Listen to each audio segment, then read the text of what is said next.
Paz de Cristo, sejam bem-vindos a este humilde canal. Eu tenho uma palavra de Deus para você. O tema do vídeo de hoje é o seguinte: por que Deus enviou seu Filho ao mundo? Será que você já pensou nisso? Será que essa dúvida já veio à sua cabeça? Então é sobre isso que iremos falar no vídeo de hoje. De antemão, agradeço a todos vocês que têm deixado o like, compartilhado, têm nos ajudado a pregar o Evangelho. Que Deus te abençoe. No vídeo anterior, convido você, se caso ainda você não assistiu, assiste o nosso vídeo anterior, onde eu falo o seguinte tema: a mensagem que quase ninguém prega e a oração que quase ninguém faz. Ou seja, eu falei sobre o que é o reino de Deus e as bênçãos de uma vida neste reino. E o vídeo de hoje é a continuidade deste assunto. Então, antes de trazer sobre a mensagem do reino e seus valores, irei falar algumas coisas aqui acerca porque Deus enviou seu Filho ao mundo. Em primeiro lugar, porque Ele nos ama muito. Em João capítulo 3, verso 16, está escrito: porque Deus amou o mundo de tal maneira que deu seu Filho unigênito, para que todo aquele que nele crê não pereça, mas tenha a vida eterna. Então a Bíblia diz que Deus é amor.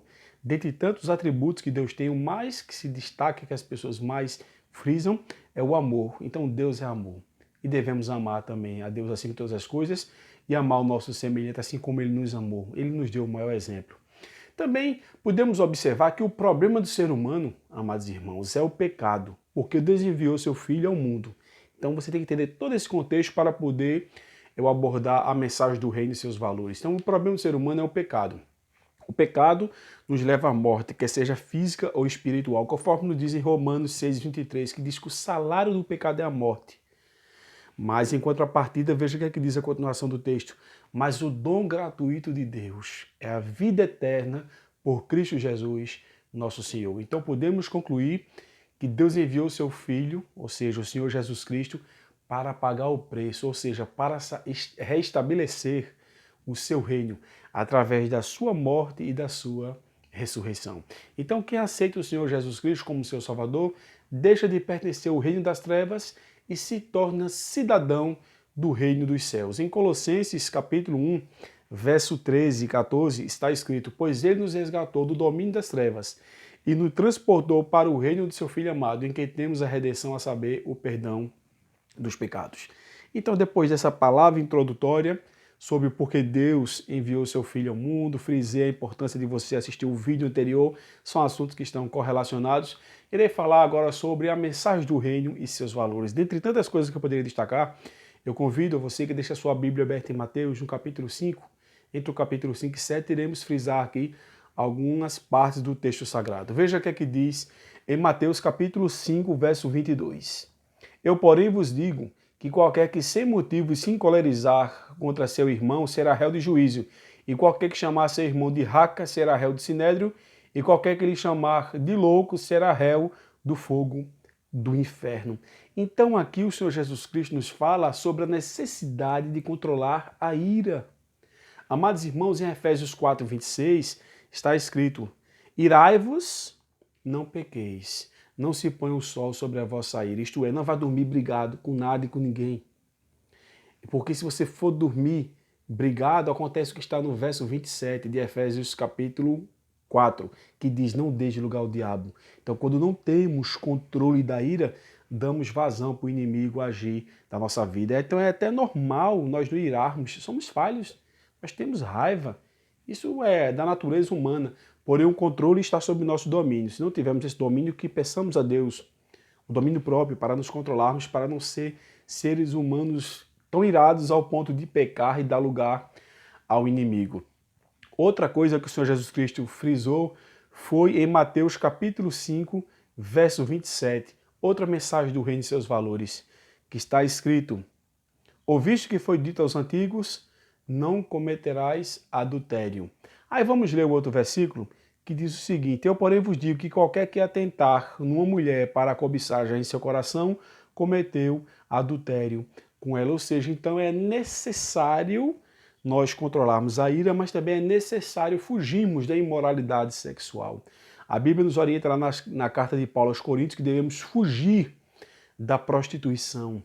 Amados irmãos, existem muitas pessoas que estão se prostituindo, e quem se prostitui peca contra o próprio corpo, e nosso corpo é templo e morada do Divino Espírito Santo. Então tome cuidado com a ira, tome cuidado com a imoralidade sexual. Só Jesus Cristo para nos ajudar, amados irmãos. A luta é tremenda, as investidas são grandes, porém nós temos o maior que está ao nosso lado, que é o Espírito Santo de Deus, que está usando a sua palavra para nos orientar, dizer, fuja da imoralidade sexual. Também em Mateus capítulo 6, versículo 14 e 15, tem outra direção da mensagem do reino, que nos diz o seguinte: porque se perdoardes aos homens e suas ofensas, também vosso Pai Celestial vos perdoará a vós. Se, porém, não perdoardes aos homens e as suas ofensas, também vosso Pai vos não perdoará as vossas ofensas. É necessário liberar perdão. Muitas pessoas não querem pregar sobre o perdão, muitas pessoas não querem, se não quisesse pregar, não é certo, mas até eu ficaria até calado, mas tem pessoas que não querem liberar perdão, e a Bíblia nos orienta a liberar perdão, libere perdão. Muitas investidas vão cair por terra a partir do momento que você liberar perdão. Então, amados irmãos, é necessário perdoarmos. Jesus Cristo nos deu o exemplo, ele sempre nos perdoa quando nós pecamos, assim nós também devemos perdoar aos nossos semelhantes. Outra característica da mensagem do reino está em Mateus capítulo 7, verso 1, que diz: não julgueis, para que não sejais julgados. Então, a necessidade de não julgar os outros. Podemos dar direções, podemos dar orientações, mas tem pessoas que acham que é juiz. Nós somos réus. Juiz é o Senhor e Salvador Jesus Cristo. Tome cuidado para não julgar ninguém. Ninguém é perfeito. Quando eu digo que ninguém é perfeito, não estou dizendo que a pessoa pode pegar essa colocação e fazer o que ele quer da vida dele. A Bíblia diz lá em Gálatas que fomos chamados da liberdade, mas não devemos usar da liberdade para dar lugar ao quê? A carne, a nossa natureza é pecaminosa. Mas tem pessoas que têm o prazer de nos julgar, tem pessoas que gostam de colocar o dedo na nossa cara, permita-me essa expressão, para querer nos colocar lá embaixo, a partir do primeiro erro que cometemos, como se fôssemos crucificados e não pudéssemos reerguer. Mas a Bíblia dizia, nós vemos o nosso irmão cair, vamos o levantar, vamos o conduzir à verdade, orientar. Meu amigo, não vá por esse caminho, isso não é certo a se fazer, faça o certo, faça aquilo que Deus quer que você faça, oriente as pessoas, mas tem pessoas que gostam de julgar ao ponto de maltratar as pessoas, humilhar as pessoas, e nisso as pessoas muitas das vezes, em vez de encontrar forças para se reerguer e continuar na caminhada, acabam parando. E só quem ganha com isso é o inimigo, e só quem perde somos nós e o reino dos céus, que perdeu mais um integrante. Que a Bíblia diz que Deus deseja salvar a todos, mas nem todos querem a salvação porque não querem entregar a sua vida para Jesus. E tem muitas pessoas que fazem parte do reino, em vez de ajudar as pessoas a conduzi-las para o caminho correto, estão levando as pessoas para outra rota.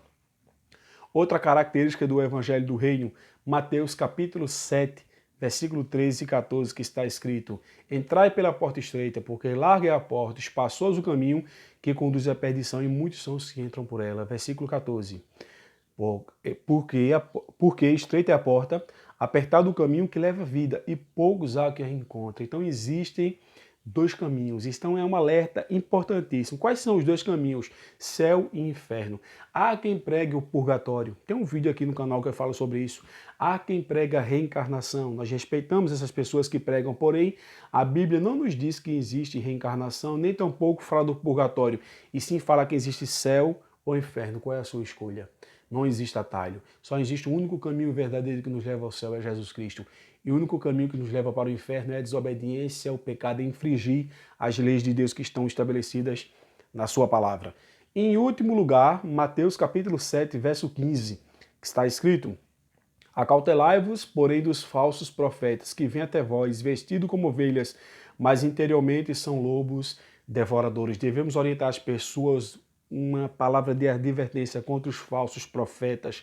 Então, se não me foge a memória, só nos evangelhos, Jesus Cristo orientou as pessoas por 14 vezes acerca dos falsos profetas. Aqui no vídeo, no canal também tem um vídeo onde eu falo sobre falsos profetas. Assista depois nossos vídeos. Sempre trago reflexões com temas relevantes. Peço a você, quando tiver com calma, com paciência, assista.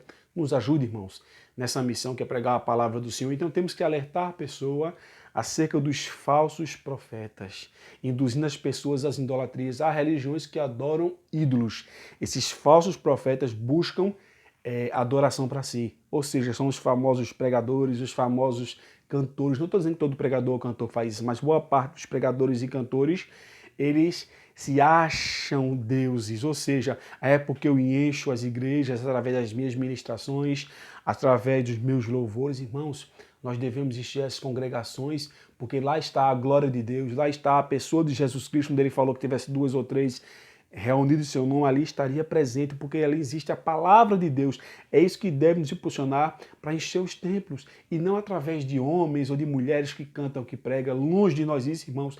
Então, enquanto muitos estão adorando os ídolos, objetos, muitas pessoas que se intitulam evangélicos e cristãos estão adorando homens. Tome muito cuidado com a idolatria.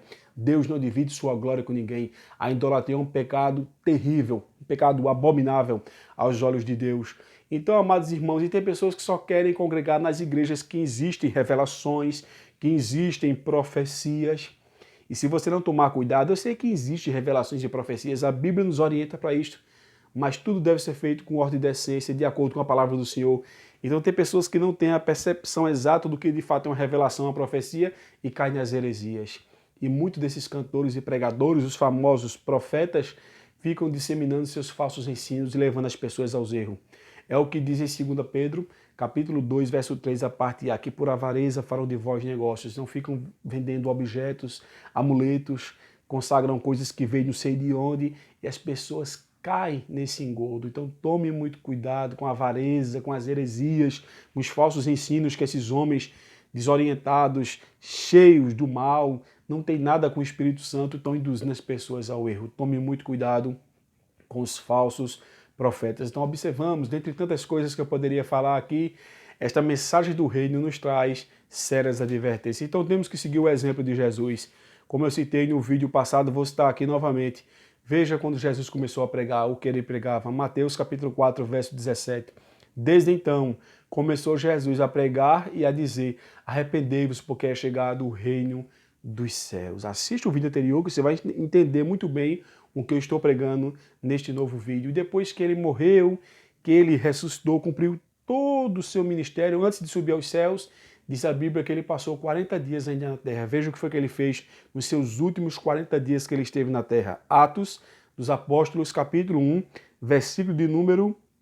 Deixa eu ver aqui, amados irmãos. Atos, capítulo 1, versículo de número 3, que está escrito: as quais também, depois de ter padecido, se apresentou vivo, com muitas infalíveis provas, sendo visto por eles por espaço de 40 dias, falando do que respeita ao reino de Deus. Então essa mensagem, esse evangelho do reino tem que ser pregado, ou seja, essas advertências, essas orientações que muitos líderes têm camuflado por não ter coragem, por ser omissos, eu não sei qual é o motivo, eu não posso julgar ninguém, mas tem fugido dessa rota. É muito tome, é muito receba, é porque Deus vai fazer, porque Deus é bom. Novidade que Deus é bom, novidade que Deus faz, mas Deus não só faz alguma coisa em nossa vida porque Ele é bom, não. Temos que ter o mérito também. Temos que ter um mérito. Será que todo mundo vai receber uma bênção de Deus vivendo em pecado da idolatria, da prostituição e dentre outras coisas que a sua palavra condena, irmãos? É tanta liberação de bênção, tome muito cuidado com essas profetadas, com essas revelações que não tem nada a ver com Deus. Peça discernimento ao Espírito Santo. Observe se essas profecias têm base bíblica. Tome muito cuidado. Por que Deus enviou o seu Filho ao mundo? Para dar continuidade, para restabelecer, podemos falar, o seu reino na terra. Amados irmãos, muito obrigado por ter assistido nosso conteúdo, nos ajudado em oração. Não buscamos aqui fins lucrativos nem projeção ministerial, e sim pregar a palavra do Senhor. Que Deus te abençoe poderosamente.